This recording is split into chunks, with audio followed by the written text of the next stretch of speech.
National Weather Service in Chicago has issued a severe thunderstorm warning for Lake County in northwestern Indiana until 6 p.m.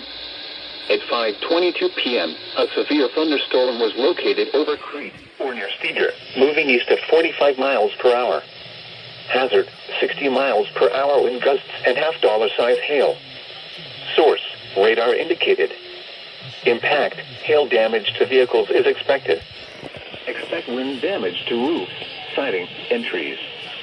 Locations impacted include Hammond, Gary, Portage, Merrillville, East Chicago, Cherville, Hobart, Crown Point, Highland, Munster, Cedar Lake, Lowell, Griffith, Dyer, St. John, Lake Station, Lakes of the Four Seasons, Winfield, New Chicago, and Lake Dalecarlia, including the following interstates: Indiana Interstate 80 between mile markers 1 and 16, Indiana Interstate 90 between mile markers 8 and 21, Indiana Interstate 94 near mile marker 16, Indiana Interstate 65 between mile markers 240 and 261. This includes Indiana University Northwest, Purdue University Calumet, Indiana Motor Speedway, Lake County Fairgrounds, and South Shore Railcats baseball.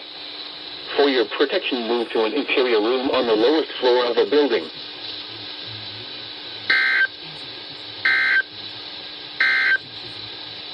This is NOAA Weather Radio.